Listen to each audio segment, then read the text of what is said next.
Mesdames et messieurs, bonjour. Bienvenue à Hello America. Nous sommes très heureux d'être là ici, dans le Temple du Savoir, à l'université Félix Houphouët-Boigny d'Abidjan, Cocody, pour la deuxième édition. On va dire le deuxième numéro de cette émission Hello America. Nous parlons de santé. Et celui qui est notre invité, avant de donner son nom, il a obtenu son diplôme de médecine à l'université McGill, c'est au Canada. Il est l'actuel directeur pays du Centre de contrôle et de prévention des maladies CDC et au gouvernement américain en Côte d'Ivoire. Avant d'arriver en Côte d'Ivoire, il a occupé le même poste au Zimbabwe. Je vous demande, chers amis, de recevoir Dr Shirish Balachandra.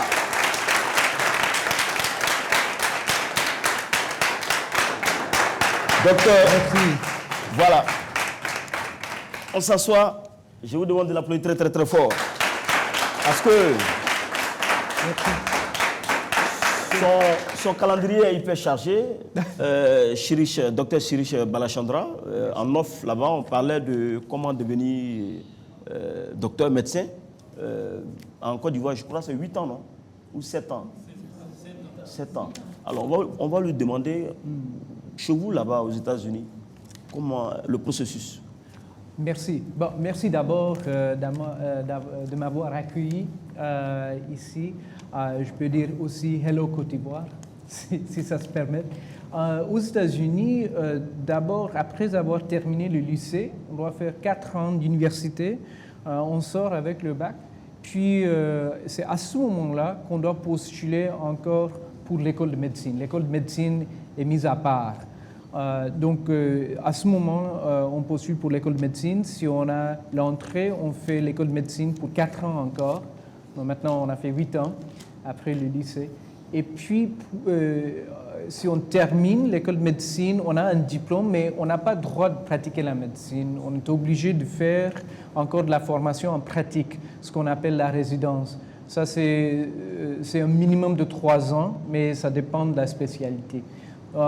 Donc, au minimum, on doit faire 11 ans avant de pouvoir pratiquer la médecine aux États-Unis. Et il a fait 11 ans d'études pour être là ici en Côte d'Ivoire pour nous aider dans cette émission Hello America. Alors, aujourd'hui, on va parler spécifiquement de maladies et surtout les maladies tropicales, notamment la pandémie actuelle qui est la Covid. Mais je rappelle à vous, chers invités, chers étudiants, chers futurs docteurs, médecins, ingénieurs, applaudissez vous-même. Des ingénieurs, des grands docteurs. On va parler de cette maladie vraiment qui a endeuillé le monde, avec près de 10 millions de morts dans le monde. En Côte d'Ivoire, on dénombre près de 2000 à 3000 morts. Est-ce que vous, les scientifiques, les chercheurs, est-ce qu'on a espoir que dans quelques années, on ne parlera plus de Covid-19? Bon, j'espère bien. C'est difficile à savoir parce que le virus déjà a circulé pendant plus de 2 ans, comme on connaît bien. Et malheureusement, plus il y a du monde qui n'est pas protégé, ce qui veut dire qui n'est pas vacciné, plus le virus peut continuer à circuler. Donc ça rend encore plus difficile de viser quand même une fin de la pandémie parce que plus le virus circule, plus il s'évolue. Il s'évolue à travers de nouveaux variants. Comme je pense que tout le monde connaît déjà, au début, il y avait un variant d'origine, et puis il y avait bêta, et puis il y avait delta, et puis il y avait omicron, et maintenant on parle d'omicron version 2, il peut y avoir version 3 et 4, on ne sait pas. Donc avec cela, ça rend plus difficile quand même de voir quand ça va terminer. De l'autre côté, plus on se protège à travers la vaccination, plus on élargit et on augmente la couverture de vaccination, moins il y aura des individus qui sont susceptibles. Donc si je suis protégé, si je suis vacciné, c'est beaucoup moins possible, moins probable que je serai infecté par le virus. Donc si nous tous, ici dans cette salle, sont vaccinés, le virus ne peut pas quand même se raciner chez un parmi nous. Et ça va diminuer aussi le taux du virus dans la communauté. Donc c'est comme cela qu'on va y arriver. Docteur, est-ce que vous me permettez de poser la question au public? Bien sûr. Quels sont ceux qui se sont vaccinés? Est-ce que... Mais si vous voulez. Vous voulez que je vous demande qui sont ceux qui se sont vaccinés? Vous êtes sûr? Ceux qui se sont vaccinés, levez les mains. Moi, je suis là. Moi, je me suis fait vacciner. Moi, je suis là. Maintenant, tout à l'heure, ils vont poser la question, pourquoi ils ne se sont pas encore fait vacciner? Mais vous parlez de vaccination, mais comment enlever déjà le pessimisme, le doute dans la tête de ceux qui ne veulent pas se faire vacciner contre cette maladie qui est la Covid-19? Bon, d'abord, je dirais que ce n'est que normal. Ce n'est que normal de poser des questions. C'est correct, c'est approprié quand même d'avoir des doutes quand il y a un nouveau médicament, quand il y a un nouveau vaccin et quand il y a une nouvelle maladie qui est entrée dans le monde brusquement fin 2019, début 2020 et qui a complètement bouleversé nos vies en tant que population entière du monde. Donc, je pense que c'est correct, c'est approprié quand même que les gens aient un peu de peur et certains doutes quand il y a quelque chose de nouveau comme ces vaccins. Par contre, je dois dire que même s'il y a une nouvelle maladie, ça ne se transforme pas comme acte de magie tous mes voisins en médecins, ni tous mes voisins en épidémiologues, oui. N'est-ce pas? Donc, moi, ce que je fais et ce que je conseille à la famille, aux amis, c'est de consulter des sources qui sont bien solides, qui sortent soit de l'OMS ou bien de CDC ou d'autres organismes qui sont chargés quand même de chercher la vérité, d'éclairer la situation à travers l'évidence qu'on a et les données, que ce soit de l'évolution du virus ou bien que ce soit à propos de sûreté et sécurité du vaccin.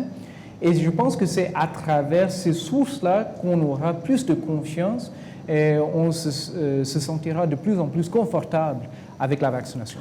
Voilà, vous suivez Hello depuis l'American Corner au Temple du Savoir à l'université Félix Houphouët-Boigny avec ce charmant public qui vont s'applaudir très fort. Et vous rappelez que le mois dernier, nous étions avec l'ambassadeur des États-Unis en Côte d'Ivoire, Richard Bell, qui nous a fait l'amitié d'être là. Aujourd'hui, nous recevons Dr Chirich Balachandra. On parle de maladies, on parle de Covid, on parle de sida, on parle de toutes sortes de pathologies. La deuxième partie, ce sera vous, cher public, je vous demande de vous applaudir très fort. Mais avant de vous remettre le micro, j'ai une dernière question à Dr Balachandra. C'est vrai que les États-Unis soutiennent beaucoup de pays, mais en Côte d'Ivoire concrètement, combien vous avez investi dans la lutte contre cette maladie depuis 2020?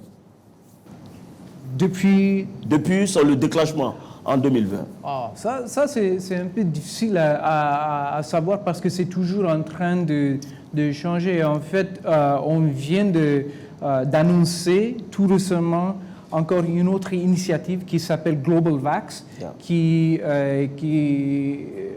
représente aux environs de 17 millions de dollars américains, au-dessus de ce qu'on avait déjà fait depuis 2020. Mais comme cela, il y a toujours des nouvelles initiatives parce que c'est dynamique, on est en train de répondre à une situation qui change tout le temps. Mais je peux dire que l'aide technique et financière des États-Unis se manifeste dans plusieurs formes. Ça se manifeste en préparation, dans l'établissement des centres d'urgence, d'opérations un peu partout dans le pays. Ça se manifeste dans les dons du vaccin même et aussi dans la chaîne d'approvisionnement et du renforcement du système et le réseau laboratoire et aussi dans l'aide technique aux prestataires de santé même pour qu'ils puissent bien gérer les cas Covid et bien communiquer avec la population pour rassurer le monde à travers la communication pour sensibiliser les gens à propos du virus et aussi de la vaccination et comment prévenir la maladie à travers les mesures et les barrières. Et on rappelle toujours à nos téléspectateurs, auditeurs et à nos amis ici dans cette salle que la maladie, elle est toujours dangereuse. Il faut faire attention, il faut se faire vacciner. Et maintenant, vous avez la parole, cher public. c'est à vous maintenant de poser des questions à Dr Balachandra dans tous les domaines de la santé qui vous concernent. Et j'espère que Dr Balachandra, Chirurgie Balachandra, trouvera les mots justes, les phrases justes pour vous convaincre. Je vous demande de vous applaudir très très très fort. En attendant que la première question n'arrive, le CDC, votre job exactement c'est quoi le CDC, docteur? Bon, le CDC, ça veut dire c'est le Centre de prévention et contrôle des maladies qui est basé dans l'ambassade des États-Unis ici en Côte d'Ivoire. Mais on a une présence un peu partout dans le monde, dans plusieurs pays, en Afrique, en Asie, en Europe, en Amérique du Sud. Et en général, notre boulot ici en Côte d'Ivoire, la plupart de nos efforts sont visés vers le VIH, le contrôle de l'épidémie VIH-Sida ici en Côte d'Ivoire. Mais il y a d'autres maladies qui nous concernent, comme le palu, comme la fièvre dingue, dont on parle tout récemment ici en Abidjan surtout, comme le virus Ebola, dont on avait peur l'année dernière, et d'autres maladies, toutes les maladies infectieuses qui peuvent quand même menacer la population ivoirienne. Je vous demande d'applaudir très très fort Dr Chirurgie Balachandra, cher public. C'est à vous de poser les questions tout en remerciant M. Teko qui a bien préparé cette émission. Je vous demande d'applaudir très très fort M. Teko. Alors, cher public, vous avez entendu Dr Balachandra. Peut-être vous voulez embrasser des carrières de médecine, être médecin, être un grand docteur dans notre pays. Je vois que quelqu'un veut poser sa question. Quel est votre nom, votre faculté? Et la question à Dr Chirurgie Balachandra. Je réponds au nom de M. Djaï Kragba Nikez Anassi. Je suis maître d'éducation spécialisé en formation. Ça veut dire quoi, maître d'éducation civique spécialisé? Oh, bon, je peux dire que c'est un corps qui s'occupe des personnes en situation de handicap. Voilà, tout ce qui est éducation spécialisée, éducation des personnes en situation d'handicap, voilà, d'handicap visuel et aussi physique. Il fait un bon job. Hein? Bravo. Allez-y, votre question. Et ma question concerne la résistance face au vaccin. Ok. Parce que quand on a suivi l'actualité de ces derniers temps par rapport à la maladie de la Covid, vraiment ça fait peur. Il y a eu des moments où on a même senti qu'il y a eu des mouvements face à, face à des mouvements anti-vaccins.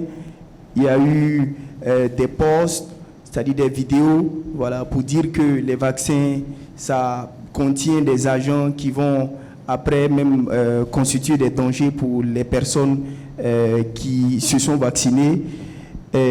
Ma question d'abord, c'est de savoir la composition, voilà, la composition de ces vaccins-là en général, et aussi si ces vaccins-là pourraient vraiment, je dirais techniquement, voilà, parce que je ne suis pas médecin de formation, si techniquement il y a lieu que ces vaccins à la longue puissent créer des problèmes à ceux qui ont, comment on appelle ça, ces différentes substances-là dans leur corps.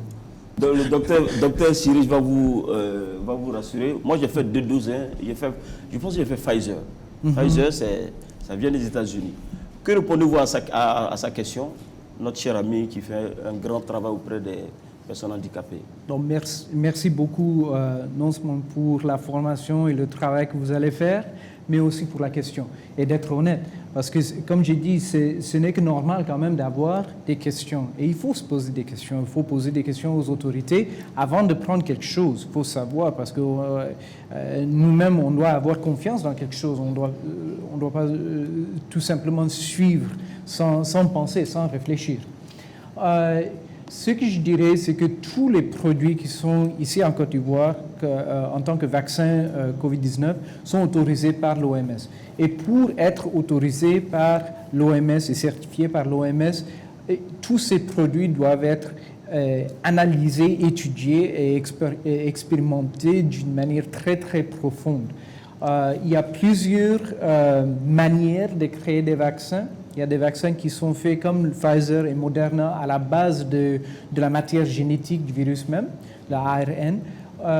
Mais il y a aussi d'autres vaccins qui sont faits d'une manière plutôt conventionnelle, comme des autres vaccins qu'on reçoit pendant l'enfance, comme contre le polio, contre la rougeole, contre la diphtérie, n'est-ce pas?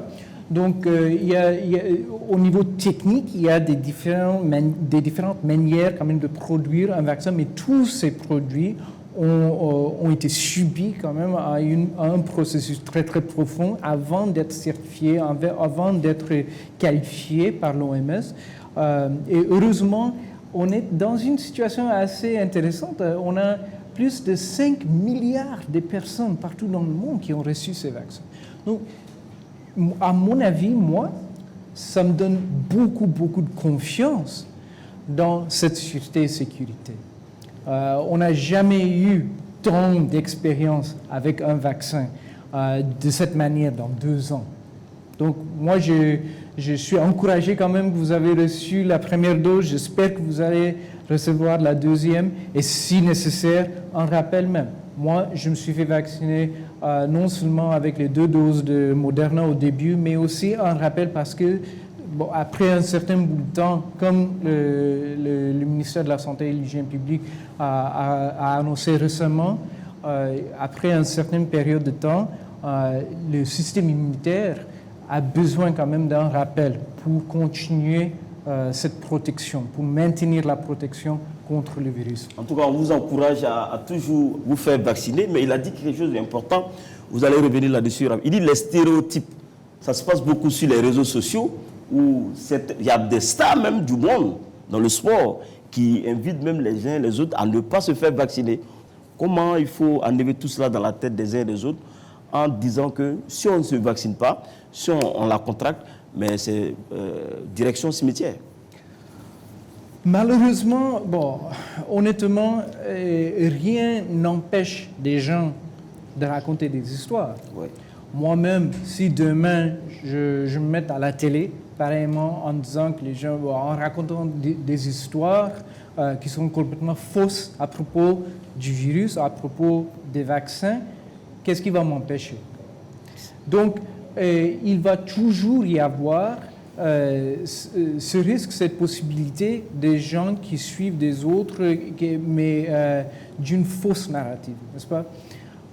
Par contre, je pense que malheureusement, plus on voit des décès, plus on voit les gens qui attrapent ce virus, qui sont hospitalisés, qui sont en soins intensifs, qui sont essoufflés jusqu'au dernier moment de leur vie, plus qu'on va reconnaître que le virus est réel, que la protection était exigée, était nécessaire, qu'on aurait dû faire autrement. J'espère quand même que les gens vont suivre les réseaux qui sont basés de l'évidence, qui sont quand même promulgués et communiqués par les professionnels, afin d'avoir cette connaissance, afin d'avoir cette sagesse, avant d'arriver à ce point de devoir vivre cette expérience afin de l'apprendre. Vous suivez Hello depuis American Corner, ici à l'université Félix Houphouët-Boigny, le temple du savoir. Vous suivez cette émission sur Al-Bayan, sur la radio et sur la télévision. Je vous demande de vous applaudir très très très fort. Merci à toute l'équipe technique. On parle de maladie. Mais avant de passer, il y a une autre question sur la maladie, toujours sur le Covid. Yeah. Elle va prendre le micro. Allez-y, quel est votre nom? Bien, bonjour. Bonjour. Je me présente, je suis mademoiselle Touré Ntia Sarah Alice Elliott, étudiant en licence 2 d'allemand. Allemand. Vous Oui. parlez bien l'allemand? Un peu. Moi, j'ai fait l'allemand, mais j'ai complètement oublié. Guten Tag. Guten Tag, Herr. Ok, posez votre question maintenant en français. Eh Je bien, vous demande de l'applaudir très très très fort. Juste pour la décontracter, elle va poser sa question. On vous suit. eh bien, ma question est la suivante, c'est concernant les vaccins. Eh bien, moi, je pensais au départ que avec la venue des vaccins, c'était comme si le corps était immunisé par la maladie. Mais j'ai constaté, j'ai regardé un jour à la télévision sur France 24 qu'il y a eu plus de morts après le vaccin. C'est ça que je n'ai pas compris. Je pensais que le vaccin était fait pour être immunisé. Et si les gens se sont vaccinés, malgré qu'il y a eu tant de vaccinations, les gens continuent de mourir. Je voulais savoir pourquoi, en fait. Mais est-ce que vous-même vous êtes fait vacciner? Oui, j'ai déjà fait ma première dose. Je dois aller faire ma deuxième dose le 6 juin. En l'an 2021, on a commencé à vacciner un peu partout dans le monde, n'est-ce pas? Mais au mois de juin, juillet, août, septembre, et puis ainsi de suite, on a vu la vague du variant Delta, qui était très, très, très dangereux. Malheureusement, ça a causé beaucoup de décès partout dans le monde. Non seulement ici en Côte d'Ivoire, mais aux États-Unis, en Europe, en Asie. Et malheureusement, comme j'ai dit au début, plus qu'il y a du monde qui n'est pas vacciné, plus le virus peut circuler. Donc s'il y a 100 personnes dans une salle et il y a 20 qui sont vaccinés, l'autre 80 quand même peut toujours attraper le virus. Et non seulement attraper le virus, mais aussi mourir du virus. Alors que les 20, peut-être il y a certains qui sont vaccinés quand même, mais qui peuvent toujours attraper le virus. Parce que le vaccin, comme tout dans ce monde, ce n'est pas 100% efficace. Même si je suis vacciné, je peux attraper le virus. Mais les risques de tomber gravement malade et mourir sont extrêmement petits. Donc, dans cet exemple, si on a 100 personnes dans une salle, il y a 20 qui sont vaccinés. Peut-être parmi les 20, il peut y avoir 1 ou 2 qui se font infecter, mais qui ne seront pas gravement malades. C'est presque impossible quand même de voir les décès chez eux. Mais il y a 80 d'autres qui ne sont pas vaccinés. Et parmi ces 80, peut-être s'il y a 60 qui ont attrapé le virus, peut-être il y aura 10 qui meurent. Oui. Vous voyez? Donc après un point où on dit que il y a la vaccination, c'est ouvert, c'est gratuit, tout le monde le fait. Si on ne regarde pas quand même la couverture de la vaccination et si on ne regarde pas en analysant les décès pour savoir combien parmi les décès ont été vaccinés complètement, on ne va pas pouvoir tirer des conclusions là-dessus. Vous voyez? Donc c'est clair déjà dans la tête de tout le monde. Je vous demande d'applaudir le docteur Chirich Balachandra. L'émission c'est Hello America. On vous a donné suffisamment de temps pour poser vos questions. Nous sommes presque à la fin de cette émission. Nous, on va poser une dernière question à docteur. Parlant du sida, quelle est la situation en Côte d'Ivoire? Est-ce qu'il y a espoir pour faire reculer cette maladie, malheureusement qui tue parmi les jeunes, nous les jeunes? Il tue, sérieusement, mais je dois dire qu'il y a beaucoup d'espoir. Ici en Côte d'Ivoire, on a aux environs de 370 000 individus, personnes vivant avec le VIH. Et parmi cette population, il y a quasiment 300 000 qui sont sur traitement. Donc quand je dis traitement, c'est quoi? C'est le traitement antirétroviraux. Donc ces traitements arrivent à supprimer le virus jusqu'au point où ça ne se voit même plus dans le sang. Ça ne veut pas dire que c'est absent, ce n'est pas disparu. Malheureusement, ce n'est pas une maladie jusqu'à présent qu'on arrive à guérir complètement. Mais si je suis infecté avec le VIH et je suis mon traitement tous les jours, c'est un comprimé, c'est simple, un comprimé une fois par jour. Si je suis ce traitement, je vais arriver quand même à supprimer le virus jusqu'au point où on prend un prélèvement de mon sang et on analyse dans le labo, on ne voit pas de virus. Et dans ce cas-là, non seulement je suis en bonne santé, je continue à faire mes études, je travaille, j'ai une famille, mais je ne peux plus transmettre le virus qui est toujours chez moi, caché quelque part. Et je ne peux pas le transmettre aux autres. C'est comme ça qu'on va arriver à la fin de cette épidémie. Et je dois dire qu'il y a beaucoup d'espoir même. Quand je travaillais au Zimbabwe, il y avait une prévalence de quasiment 14%. Et même avant cela, il y avait aux années 2000, 2002, 2003, comme ça, il y avait même 25% de la population au Zimbabwe qui était infectée par le VIH. C'est-à-dire que dans une salle de 100 personnes, il y avait 25 qui étaient infectés. Et à ce temps-là, l'espérance de vie pour un adulte au Zimbabwe n'était même pas 45 ans. Wow. On ne peut même pas espérer d'arriver au 50e. Donc, ça change. On n'est plus dans cette situation au Zimbabwe, heureusement, Dieu merci. On n'est pas dans cette situation ici en Côte d'Ivoire. On va y arriver. C'est à travers le traitement qu'on va terminer quand même, faire fin à cette pandémie aussi. Voilà. C'est sur cette note d'espoir que nous disons merci à Dr Cherish Balachandra. Hello! Amen. Et espérons voir un autre invité le mois prochain. Mais avant de partir, ici, on a notre code. Teko le sait également, tout le monde le sait ici. Vous allez vous adresser à nos invités, aux jeunes. Peut-être d'autres veulent devenir des médecins. Chez vous, c'est 11 ans. En Côte d'Ivoire, c'est combien? 8 ans. Donc, on vous laisse le micro en 1 minute pour les encourager à persévérer, à travailler et surtout à ceux et celles qui ne sont pas encore vaccinés, à se faire vacciner contre la Covid-19. Bon, merci encore de m'avoir invité. Ça m'encourage, ça me donne beaucoup d'espoir quand même de voir vos visages intéressés, engagés, enthousiastes.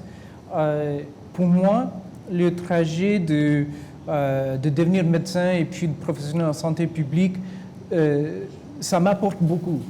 Parce que j'ai l'occasion, j'ai le privilège de servir ma communauté, la population. Maintenant, c'est non seulement aux États-Unis, mais une population mondiale. Je travaille au Rwanda avec le HCR des Nations Unies. J'ai travaillé au Zimbabwe avec CDC, comme ici, et maintenant ici en Côte d'Ivoire. C'était un grand privilège, ça continue à l'être, de servir, d'essayer à aider les gens, à les gérer vers des bons traitements, à la vaccination s'il s'agit de cela. Et aussi, justement, comme vous avez posé des questions, d'amener la vérité et la meilleure de l'évidence pour élargir la connaissance et la compréhension des gens. Donc j'espère que vous allez trouver des manières, que ce soit dans la médecine, que ce soit dans la santé publique, de servir vos communautés. Mais j'ai trouvé quand même que mon trajet m'a accordé ce privilège, cette opportunité. Et pour cela, je remercie tout le monde. Hello! Amen. On va se faire vacciner, non, les gars? Voilà. Donc, quels sont ceux qui sont prêts à se faire vacciner?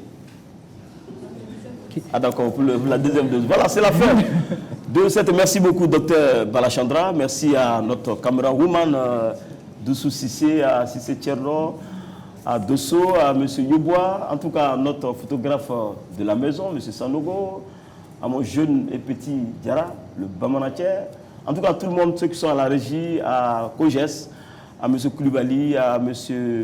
Lanciné, à M. Teko, que je vous demande d'appeler très très fort. Sans oublier Marc derrière, je vous demande d'appeler très très fort pour le patron.